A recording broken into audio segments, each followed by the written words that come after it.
ইছ ৰাম, ৰাতিপুৱা 7টা বজাতে দোকান খুলিলোহি, এতিয়ালৈকেও এটা কাষ্টমাৰো অহা নাই অ'। এনেকৈ হ'লে কেনেকৈ হ'ব বাৰু? কেনেকৈ চলিম বাৰু? মই ভাবিছিলোঁ আজি দোকানখন সোনকালে সামৰি মহাজনৰ ঘৰৰ পৰা আহিব লাগিব। সিহঁতৰ ঘৰৰ পৰা পানীৰ ব্যৱস্থাটো নোপোৱা হ'লে আজি ইমানখিনি আগবাঢ়িব নোৱাৰিলোহেঁতেন। ৰাস্তাত পৰি থাকিবলগীয়া হ'লহেঁতেন ভোকত। বুলি তই দেখোন আজি দোকান বৰ সোনকালে খুলিলি। পিছে হেৰি নহয়, এই বিলাহী আছে যদি 1 কেজিমান দেচোন। গোটেই বজাৰখন বিচাৰিলোঁ, ক'তো বিলাহী বিচাৰি পোৱা নাই জাননে? তই মানে বিলাহী বিচাৰিহে এইখিনি পালিহি। আজিলৈকেতো আৰু তই মোৰ দোকানত বজাৰ কৰি পোৱাই নাই। দামী দামী দোকান থাকোঁতে আমাৰ নিচিনা দুখীয়া মানুহৰ দোকানত সোমাবিনে? নাই অ', তই বৰ ভুল বুজিছ। তেনেকুৱা একো কথা নহয়। মোৰ মানে এফালে যাব লগা আছে। তই সোনকালে বিলাহী 1 কেজি জুখি দেচোন, মোৰ দেৰি হৈছে। এটা কাম কৰ নহ'লে, তইতো অলপ দেৰি দোকানত থাকিবি। মই পটককৈ কামটো কৰি আহোঁগৈ। তই বিলাহী 1 কেজিটো জুখি থৈ দিবি দেই।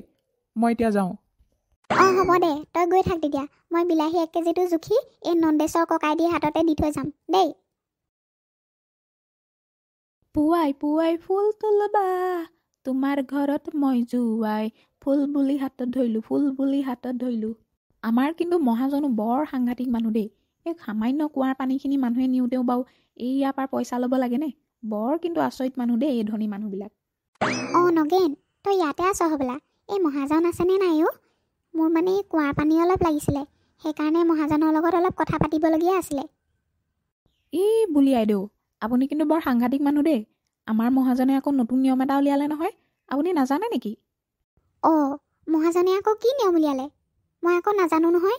নাজানো কাৰণেহে আহিছোঁ। মহাজনে বাৰু আমাৰ নিচিনা দুখীয়া মানুহবোৰৰ ওপৰত নিয়ম কিয় কৰিছে?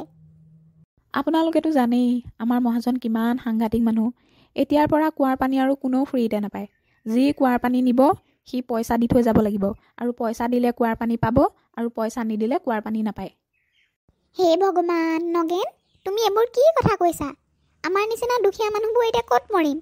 নদীত পুখুৰীত পানীটো নাইকিয়া হ'লেই, একমাত্ৰ মহাজনৰ কুঁৱাটোতহে পানী আছে। এতিয়া আমি খেতি কেনেকৈ কৰিম? আৰু পানীৰ বদলি পইচা দিবলৈ আমি পইচা ক'ত পাম? খেতি কৰি পাচলি বিক্ৰী কৰি যিকেইটা পইচা পাওঁ, ঘৰখন যেনে তেনে চলেহে। এতিয়া এইটো নিয়ম উলিয়ালে, আমি কিন্তু পানী কেনেকৈ কিনিম? ময়ো মহাজনৰ চাকৰহে। মোৰ কোৱা দায়িত্ব মই আপোনাক ক'লোঁ। এতিয়া কি কৰে কি নকৰে সেইটোতো আপোনাৰ লগত কথাহে। হ'ব আৰু, মহাজনেই যেতিয়া এনেকুৱা এটা নিয়ম উলিয়াইছে, আমিনো আৰু কি কৰিম? তেতিয়াহ'লে মহাজনক লগ নকৰাই ভাল হ'ব। মই তেতিয়াহ'লে যাওঁ দেই। যাওক। ময়ো অকল এটা দিনলৈহে বাট চাই আছোঁ জানেনে? যিদিনাই মহাজন মৰিব, সেই দিনাৰ পৰাই চবকে কুঁৱাৰ পানী ফ্ৰী দি দিম, চব বস্তু ফ্ৰী দি দিম। যোনে যিমান লয় ল'ব আৰু। আমাৰ নিচিনা দুখীয়া মানুহে এই মহাজনৰ ওচৰত পাত্তা নেপাওঁ। দুখীয়া হ'লেও কাৰণে কেনেকুৱা দিনবোৰ যে দেখিবলগীয়া হৈছে অ'। ভগৱানেও যে এই দুখীয়া মানুহৰ লগতহে খেলা কৰে। ধনী মানুহক চব দিয়ে, ধন সম্পত্তি পৰা ধৰি চব দিয়ে। ওম নমঃ শিৱায়, ওম নমঃ শিৱায়। কিবা এটা খাবলৈ পাম নেকি? আজি 2 দিন হ'ল একো এটা খোৱা নাই। যদি কিবা এটা খাবলৈ দিয়া, তোমাৰ মংগল হ'ব। বাবাজী, মই এফালে গৈছিলোঁ। মোৰ ঘৰটো ওচৰতে। মই এতিয়া হাতত একো লৈ অহা নাই নহয়। আপোনাৰ যদি ভোক লাগিছে আপুনি মোৰ ঘৰলৈকে ব'লক।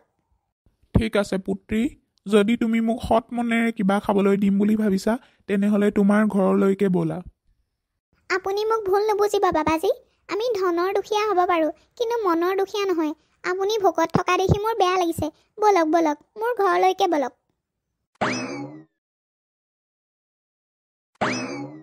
আপুনি এতিয়া ইয়াতে বহক, মই আপোনাৰ কাৰণে খোৱা বোৱা যোগাৰ কৰি লৈ আহোঁ।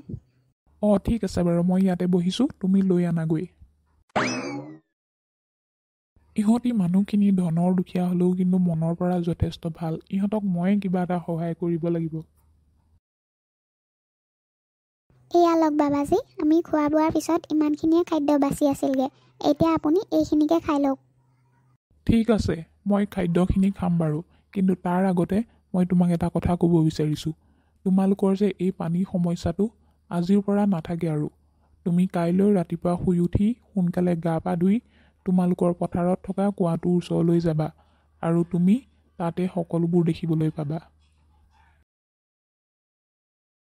মোৰ খোৱা বোৱা হৈ গ'ল, মই এতিয়া গৈ থাকোঁ।